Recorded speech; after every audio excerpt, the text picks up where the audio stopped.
The Echoes of Forgotten Whispers. Chapter 1. The First Whisper.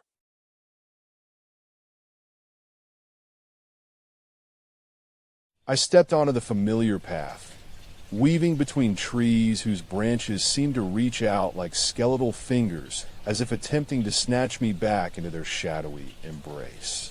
The rustling of leaves underfoot was my only companion on this autumnal night, a symphony of nature's whispers that echoed in harmony with my racing heartbeats. As dusk approached, the world had been bathed in an eerie silence, as though even the wind itself held its breath. I'd often strolled through this forest at twilight hours for solace, lost in thought amidst the fading light, but tonight was different. There was a presence lurking, invisible yet palpable, and it drew me closer to the old abandoned house on the edge of town. Its weathered facade stood like a specter against the night sky, its windows shattered by time and neglect. The once grand estate now held secrets within cracked walls that no one dared speak of aloud. My curiosity had never been stronger as I crept towards it cautiously. The rustling intensified, becoming louder with each step until I heard it clearly. A soft voice calling out to me from the second-floor window. "Lily! Lily!" A shiver tickled my spine. Only my grandmother called me by that name, a nickname I'd never shared outside our family circle. As I approached cautiously, an unmistakable whispering resonated, though no words were discernible through the glass. My pulse quickened as I peered up, squinting at the silhouette of a figure beckoning from behind the grime that coated panes. A sudden gust carried the fragrance of mildew and decay into my nostrils, mingling with the musty scent of old books and forgotten memories. I reached for the creaking gate and let myself in through overgrown hedges. As I ventured closer, my eyes adjusted to darkness within. The room was a time capsule, layered in dust. Faded portraits lined walls that seemed to stare at me with judgmental eyes. An antique piano stood silent, keys yellowed by age. Velvet curtains hung limp like ghosts adrift on their rods. In the corner of my vision, movement caught my attention, shadows swaying as if trying to escape the room. It was then I heard it again. "Lily, don't go back." This time clearer, louder, as though breathing down my neck. My name echoed through the hollow space, setting a tremor in my soul. Fingers tracing an unsteady path along the walls. I ascended creaky steps, each board protesting under my weight like an old man's complaint. On the landing, I froze at the sight of a child's bedroom. A miniature bed encased in cobwebs, a porcelain doll perched on its bed frame. In this forgotten space, something whispered, its words unintelligible, yet hauntingly familiar.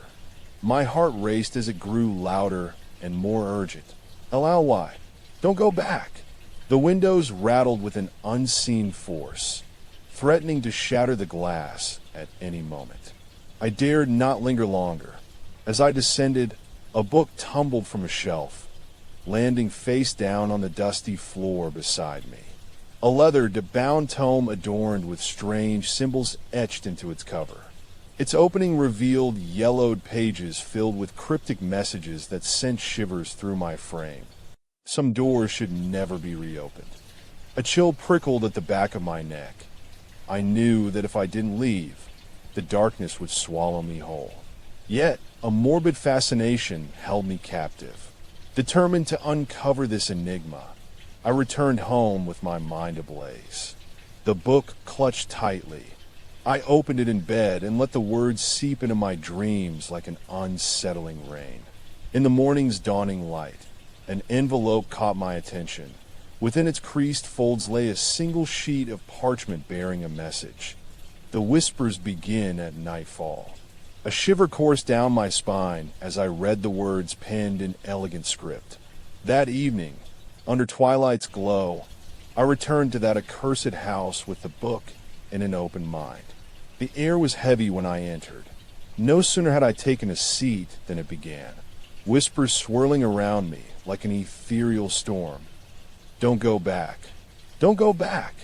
This time louder than ever before, as if urging me away from some unseen danger. My eyes settled on the child's bed where that doll sat.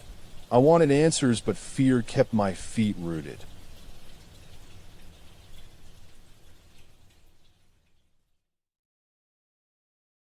Chapter 2. The Familiar Shadow.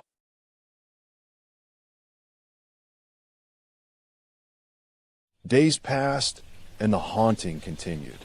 Whispers grew insistent, often accompanied by inexplicable movements. A mirror sliding across floors, books falling from shelves unaided. My days were consumed by an inescapable sense of dread that even sunlight couldn't penetrate. Desperate for answers, I sought out local historian Mrs. Marlowe, whose knowledge spanned generations past and present. Her wrinkled hands cradled a steaming teacup as she invited me into her parlor. "You've come seeking truth," she stated matter-of-factly before pouring amber liquid into an antique china cup. Sipping her tea, I explained the haunting. Her eyes narrowed behind spectacles. Her voice became low and measured. "The Abbenbrooks house has a history, Lily. A history of darkness that should have been buried." Marlowe spoke as if each word might be my last breath.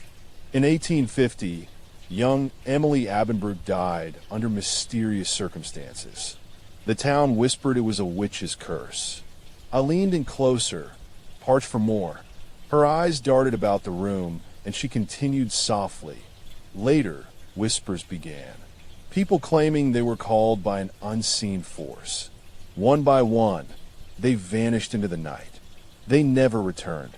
Then there was Emily's diary. Its last entry spoke of an ancestral curse tied to an ancient tome hidden within these walls. My curiosity blazed brighter than any fire that ever fueled my imagination. As she finished speaking, I felt compelled toward the old house. The moon hung low as I approached cautiously, its sickly light casting eerie silhouettes on the overgrown yard. A window's latch grated under my fingers. I pushed it open, and a musty breeze carried with it an unmistakable scent. Decay intertwined with something else. My mother's perfume. Dust swirled around me as I entered, heart pounding like the ticking of clockwork gears in my chest. Shadows seemed to pulse, twisting into impossible forms. On a desk, a leathered bound book lay open, pages fluttering like restless wings. A single entry stood out. I have found it. My name trembled on the parchment. Lily Abbenbrook.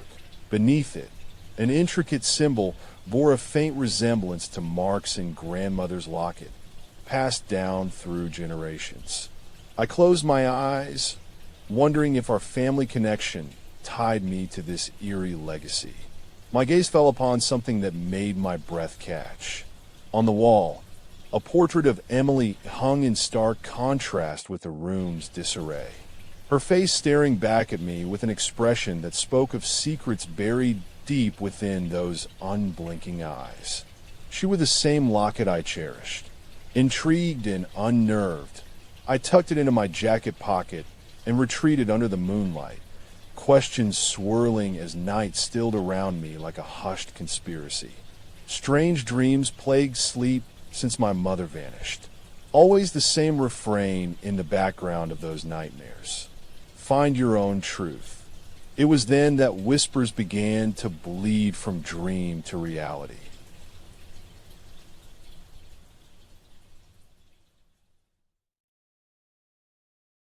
Chapter 3. The Last Whisper.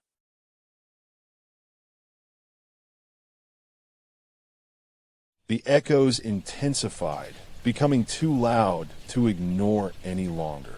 I spent the next day at Abbenbrook House, tracing symbols on every available surface in hopes they would lead me to an explanation. Symbols aligned under a portrait of Emily. A hidden panel revealed as night fell, creaking open with a terrible groan. Inside, another book awaited.